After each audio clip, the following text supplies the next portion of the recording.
When you're reviewing a movie that a potential client has sent you, are you watching the whole movie? Yeah, if I unless it isn't very good. Yeah. So you have a limit. Oh yeah. Oh yeah. Yeah. If I enjoy it, I watch it all the way through, and then if I'm hired, I usually watch it again before I start talking about it, because usually there's a few weeks between that moment and when I actually start doing it. So I'm usually watching my films twice. Um, and But yeah, I think that's, there are a lot of films though where you just kind of like, I can't sell it, like why, within 10 minutes, there's lots of out of focus stuff, or the acting's really bad, or there's a lot of bad movies out there that no one ever sees that I get to watch a little bit of. Well, that was my next question. Yeah, what would make you turn it off after we have 5 minutes, but okay, let's say 10 minutes, or you give it, do you have a rule? Like I'll give it a certain amount of time and then... Yeah, it's more instinctive. It's more, I don't think anybody out of the circle of friends of the person who made the movie would doubt why I got out. Like it's that, there's a lot of, well, I should say though, there's also stuff I just don't think there's a home for. And if it's like, the hardest category is drama without names. And if you found an interesting way to tell the story, then and it works, and we think there's a home for it, then great. But that I find is probably the hardest to pull off. And if you haven't like grabbed me in the first 10 minutes, you're probably not a distributor who has less patience than me. And so I probably can't help you, But I think I think I probably, that's for some films, but there are some films I watch all the way through and then make that same decision that like, well, I got there, but it was torturous, right? Like, or in some way I just don't feel like I could help them. And what do you tell filmmakers that fall into that category? The truth. Yeah, I have to, without being mean about it, just saying, hey, I thank you for sharing the movie. It's not right for me. I just don't feel like I could sell it. And maybe there's someone out there for you, and here maybe give them some other people.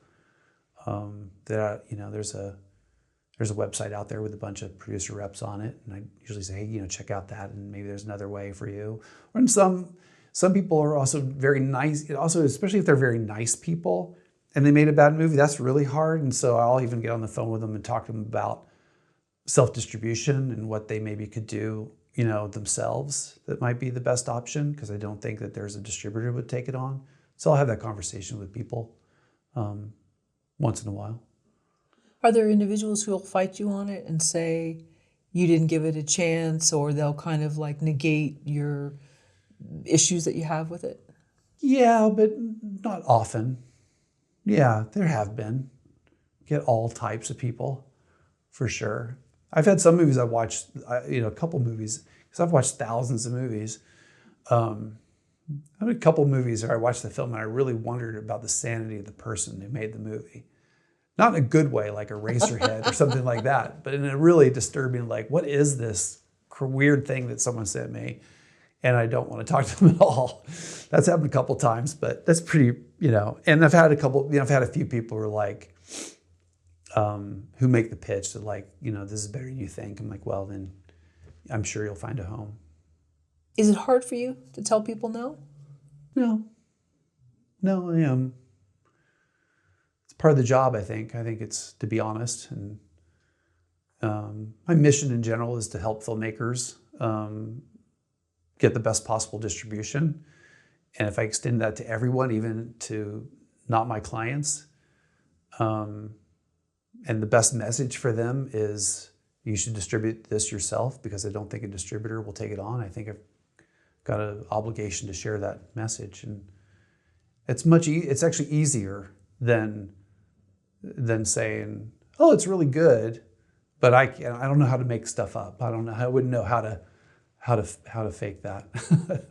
Well, in some ways you might be helping them, because then if they're getting the same notes, then if they make another project, they'll try to correct something. Right. Yeah. Yeah. 100%. Would you rather a filmmaker send you their trailer or the entire film? The whole film. I like to see the whole thing.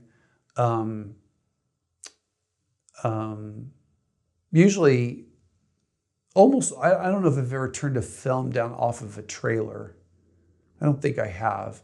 And quite often people will send me a trailer when they reach out to me. And then I'll say, hey, looks good. Can I see the whole movie? But I almost like to see the whole thing before I talk to someone as well.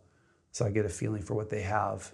Sometimes people want to talk ahead of time and I just feel it's a bit of a waste of time because I don't know if I can help you yet. I don't know what to tell you yet.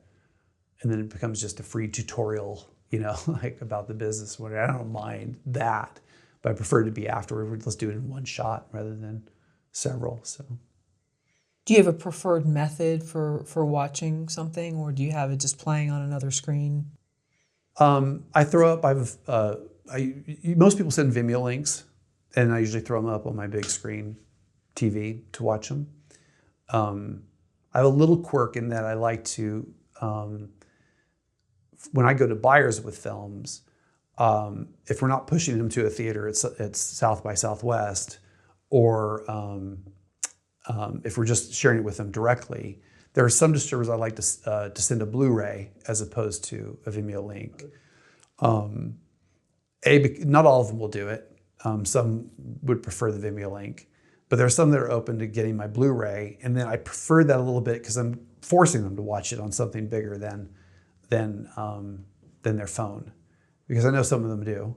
I haven't seen it personally that someone watched it on their phone, but given that you can, I imagine that if you're an acquisitions executive, you've got 5 films to watch that day, and you're at lunch, you might pop one on your phone just to get through it.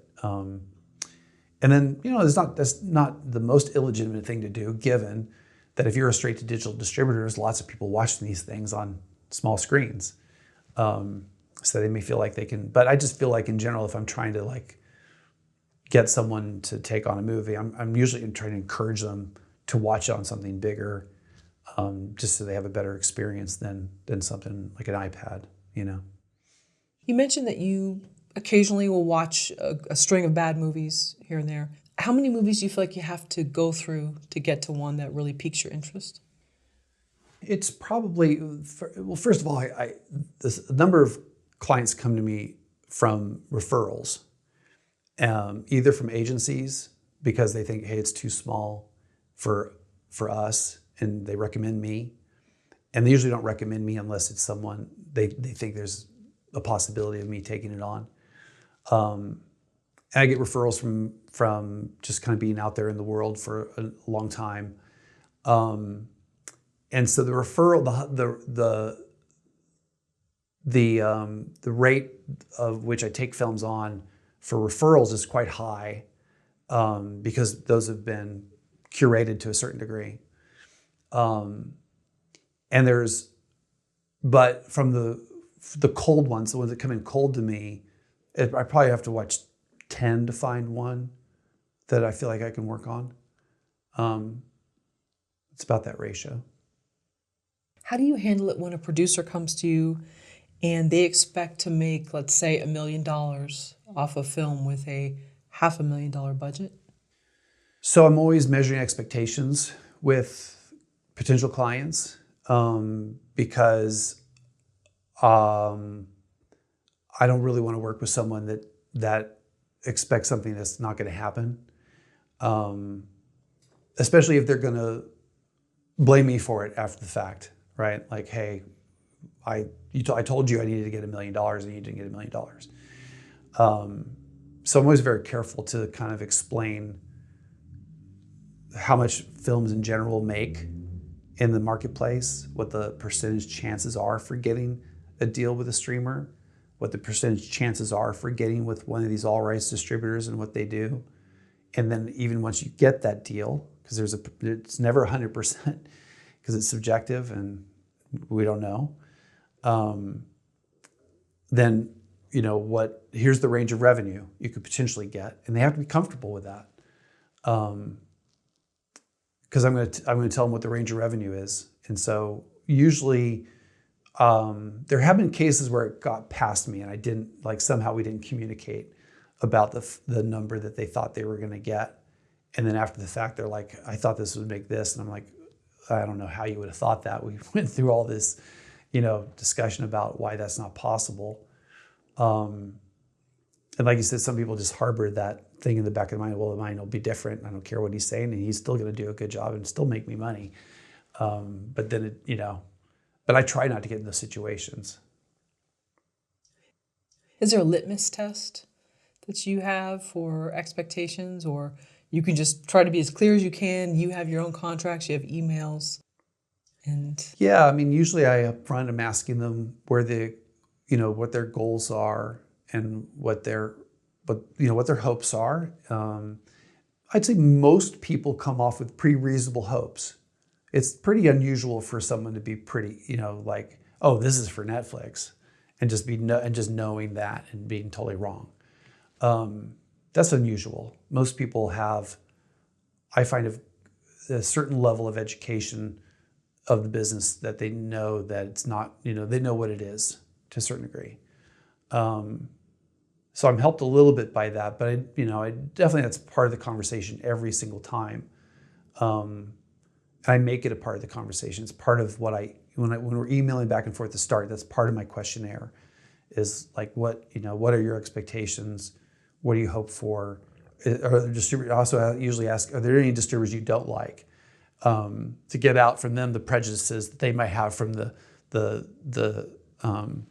from the internet and they've heard other distributors being bashed on and what they think. So I can dispel those myths to a certain degree as well.